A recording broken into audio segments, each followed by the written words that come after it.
क्या sugar industry की साइक्लिकलिटी खत्म हो गई है? इस पर हम एक छोटा सा वीडियो मैं आपको यहाँ पर प्रेजेंट करने जा रहा हूँ। शुगर इंडस्ट्री पर आपने बहुत सारे वीडियोस ऑलरेडी देखे होंगे जहाँ पर इस इंडस्ट्री को डिटेल में एनालाइज कर दिया गया है। हम यहाँ पर क्या अलग करने वाले हैं, हम कुछ लेटेस्ट डेटा के हिसाब से इथेनॉल का जो थीम है उसको भी देखते हुए ये देखने वाले हैं कि इस इंडस्ट्री में क्या क्या टेलविंड्स है, क्या क्या रिस्क है। इस पर हम ज्यादा ध्यान इस वीडियो में देने वाले, तो एंड तक जरूर बने रहिए। एंड हाँ, इस इंडस्ट्री का एक डिटेल्ड वैल्यू चेन वीडियो हमने बनाया है फॉर आर स्टॉकोमीटर यूजर्स। तो अगर आपको एक डिटेल में एक वैल्यू चेन देखनी है, क्या क्या स्टेक होल्डर्स है यहाँ पर, क्या क्या वैल्यू चेन एग्जिस्ट करती है, तो डू चेकआउट स्टॉकोमीटर प्लस, जहाँ पर आपको ये एक डिटेल्ड वीडियो मिलेगा। तो चलिए शुरू करते हैं। हम शुगर इंडस्ट्री के डायनामिक्स को समझने के लिए हम कुछ की बातों की यहाँ पर बातें फोकस रखेंगे, अपना की चीज़ों पर बातें करेंगे सिर्फ कि क्या क्या चेंज आया है। जब से इथेनॉल ब्लेंडिंग प्रोग्राम अनाउंस हुआ है तभी से बातें चल रही थी कि शुगर इंडस्ट्री अब साइक्लिकल नहीं रहेगी, बहुत सारी चेंजेस यहाँ पर आएंगे। तो उन चीज़ों को हम देखते हुए ये देखने वाले हैं कि ऑलरेडी बहुत सारे स्टॉक्स का री रेटिंग हो गया है, तो क्या क्या यहाँ पर एडवांटेजेस है, क्या क्या रिस्क है इस सेक्टर में, तो ये सब चीज़ों की बातें करने वाले हैं। एक मैं अलग वीडियो बनाऊंगा जहां पर हम शुगर इंडस्ट्री के स्टॉक्स को भी देखेंगे, स्पेसिफिक स्टॉक्स के बारे में बात करेंगे, किस कंपनी के पास एडवांटेज है, कौन सा एक proxy play on ethanol like Praj industries, किस तरह से हम उस इंडस्ट्री को उस कंपनी को देख सकते हैं। तो इन चीज़ों का भी एनालिसिस हम करेंगे। लेकिन ये सारी चीज़ें अगर एक ही वीडियो में कंबाइंड होती तो वो वीडियो काफ़ी लेंदी हो जाता है, इसलिए मैंने इस वीडियो का जो स्कोप है वो सिर्फ इस पर रखा है कि sugar industry in the case of ethanol कैसे करंटली स्टैकअप कर रही है। तो चलिए शुरू करते हैं हमारे एनालिसिस के साथ। सो जैसा मैंने कहा, आपने ऑलरेडी शायद बहुत सारे वीडियोस देखे होंगे, बहुत सारी चीजें पढ़ी होंगी about the changes that will happen in India sugar industry after ethanol blending program has been announced. लेकिन हम यहाँ पर लेटेस्ट डेटा देखकर ये एनालाइज करने की कोशिश करेंगे कि क्या क्या वो एडवांटेजेस है जो अभी भी एग्जिस्ट करते हैं, क्या वैल्यू चेन यहाँ पर बिल्ड हो सकती है। So this is the table about the ethanol that is currently being procured by the government. So around 558 liters of ethanol बना था। ये टेबल में जो फिगर्स है वो मिलियन लीटर्स में है, अगर हम उनको करोड़ लीटर्स में करें तो 558 करोड़ लीटर्स ऑफ इथेनॉल जो है वो प्रोक्योर हुआ था in the supply year of 22-23।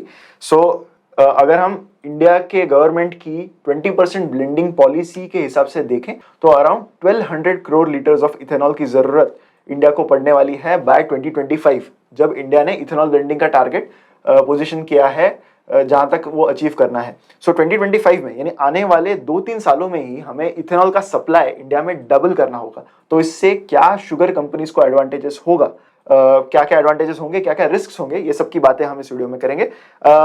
एक की टेक अवे आपको यहाँ पर ये दिखना है, इफ यू सी क्लियरली, मैं यहाँ पर आपको हाईलाइट करके भी दिखाता हूँ कि सरप्लस राइस से भी around 143 crore litres of ethanol जो है वो प्रोड्यूस हुआ था।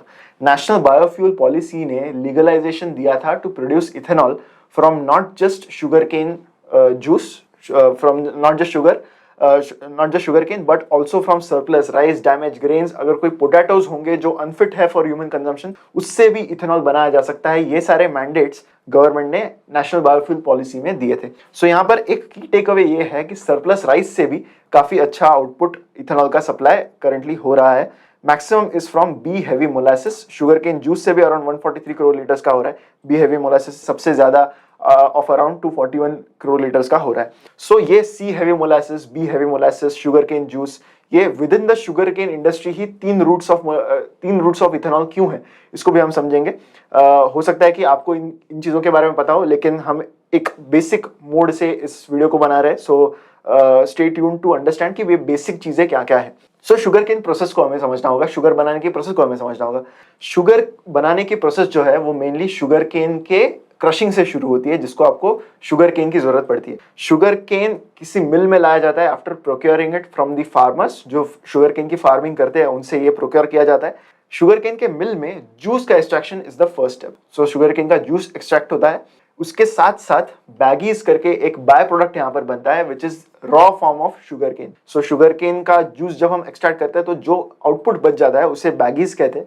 बैगीज को अगर आप एक एनर्जी जनरेटर में रन करते हो एंड उससे स्टीम प्रोड्यूस करते हो तो वो स्टीम से एक टरबाइन चलाया जा सकता है जिससे इलेक्ट्रिसिटी प्रोड्यूस होती है। एंड ये जो इलेक्ट्रिसिटी प्रोड्यूस होती है वो कैप्टिव कंजम्पशन के बाद भी एक एक्सेस बचती है, यानी शुगर मिल को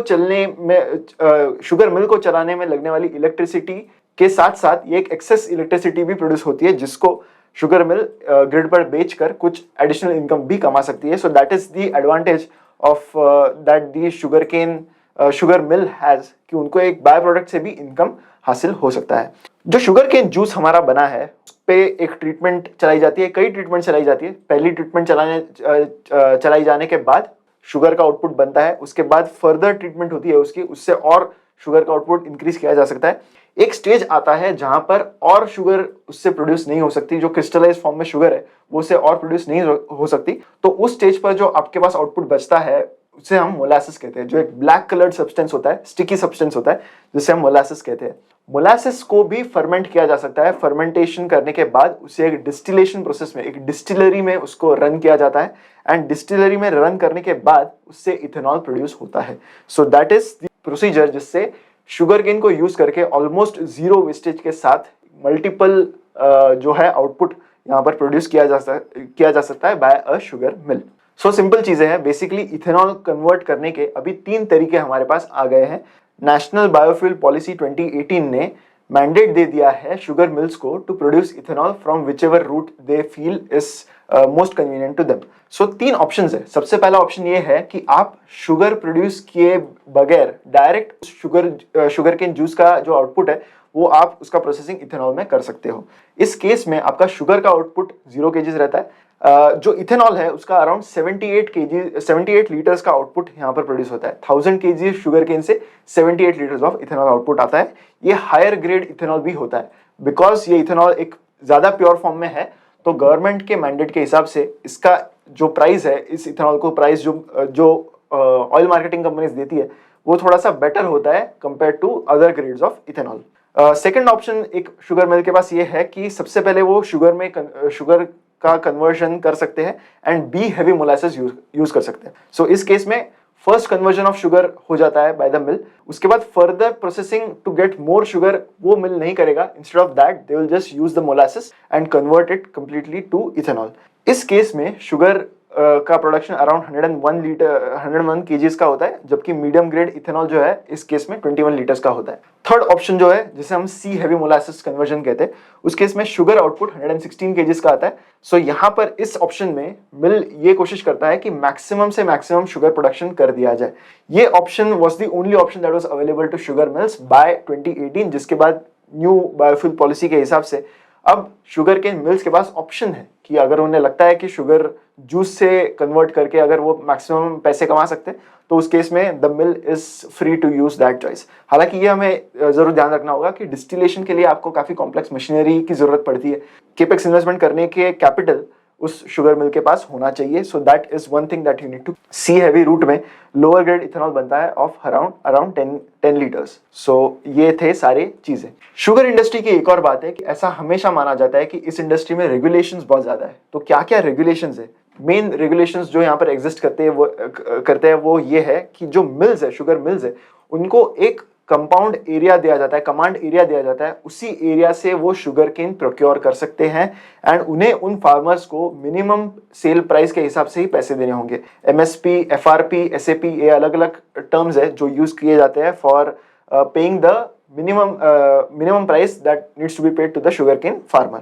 मिल्स को एग्रीकल्चरल लैंड ओन करने का मैंडेट नहीं दिया गया है, यानी मिल्स खुद शुगर केन ग्रो करके उसको प्रोसेस नहीं कर सकता, उन्हें शुगर केन बाय ही करना पड़ेगा फ्रॉम द फार्मर्स। सो ये एक बहुत बड़ा चैलेंज शुगर मिल्स के पॉइंट ऑफ व्यू से हमेशा एग्जिस्ट करता है इन द शुगर इंडस्ट्री। इसके अलावा शुगर का जो आउटपुट है उस पर भी बहुत सारे मैंडेट्स गवर्नमेंट लगाता है कि कितना आउटपुट आप रिलीज कर सकते हैं 1 महीने में, एंड सो बचा हुआ जो भी स्टॉक है वो आपको होल्ड करके रखना पड़ता है for a longer period of time.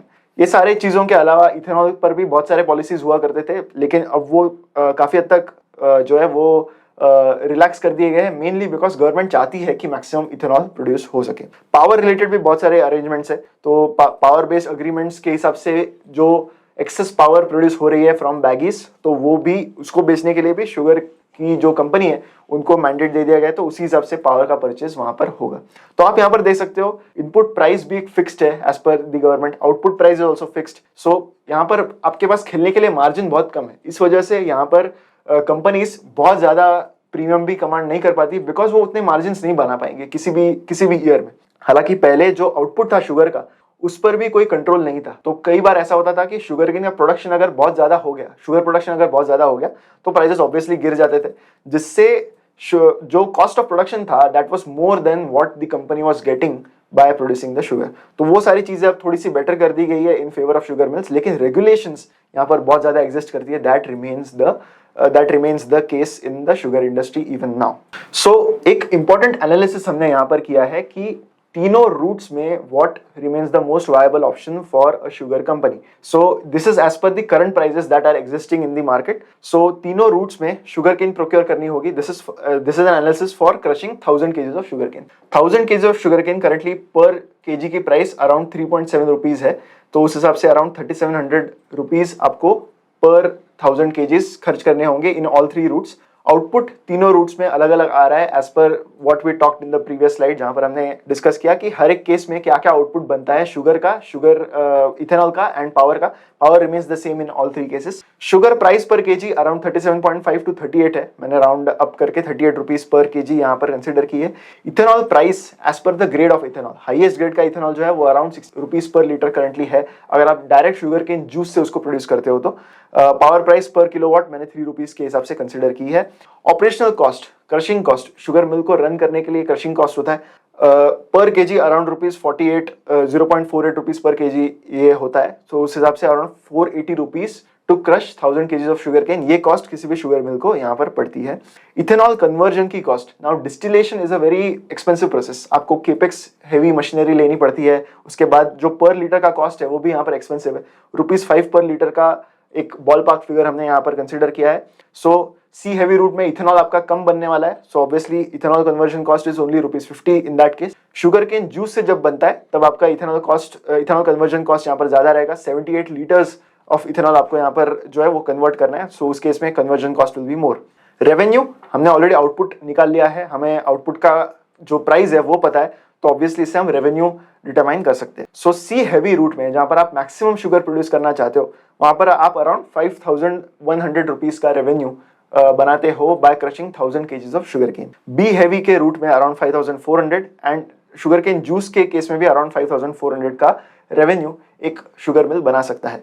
सो इस केस में ग्रॉस प्रॉफिट सबसे ज्यादा किस केस में है? करंटली सारी वैल्यू चेन ज्यादा फोकस्ड इस पर है कि B heavy route remains the best way to produce sugar and ethanol for a sugar mill. So that is how the dynamics of the industry currently function. अगर किसी भी rate में change आता है, अगर output of ethanol for a B heavy route अगर suppose government इसको कम कर देता है तो शुगर मिल्स को अगेन रीवैल्यूएट करना होगा कि बेस्ट ऑप्शन उनके लिए क्या रहेगा। गवर्नमेंट ऑब्वियसली चाहती है कि मैक्सिमम इथेनॉल का सप्लाई जो है वो प्रोड्यूस हो सके ताकि गवर्नमेंट अपने टारगेट जो है वो फुलफिल कर सके, लेकिन शुगर मिल्स भी अपने डायनामिक्स अपने एंड पर यहाँ पर वेरीफाई करते हैं। सो करंट डायनामिक्स किस तरह से स्टैकअप कर रहे हैं इसका एक शॉर्ट एनालिसिस मैंने यहाँ पर करने की कोशिश की है। अगर आप 2-3 मंथ्स से शुगर सेक्टर देख रहे होंगे तो यहाँ पर बहुत सारे mills, sugar mills based companies है, उनके प्राइजेस में इंक्रीज होने लगा है एंड द रीजन इज कि ऐसा एक्सपेक्टेशन है कि रेनफॉल डेफिसिट की वजह से आने वाले साल में शुगर केन प्रोडक्शन कम होगा। इससे क्या होगा, इसका रीजन भी यही है कि शुगर केन को बहुत it is a very water intensive crop, बहुत ज्यादा पानी की जरूरत इसको पड़ती है, तो कम रेनफॉल होने की वजह से शुगर केन प्रोडक्शन अगले साल में हो सकता है कि कम हो। अगर शुगर केन प्रोडक्शन कम होता है तो इसका मतलब यह है कि शुगर का प्रोडक्शन भी कम होगा। शुगर का प्रोडक्शन कम होने से शुगर के प्राइसेस बढ़ जाएंगे। सिंपल डिमांड सप्लाई मैकेनिक्स यहाँ पर वर्क कर रहे हैं। शुगर का प्रोडक्शन अगर कम होता है तो supply of sugar becomes less and demand उतनी ही रहने की वजह से prices of sugar might increase in the next year.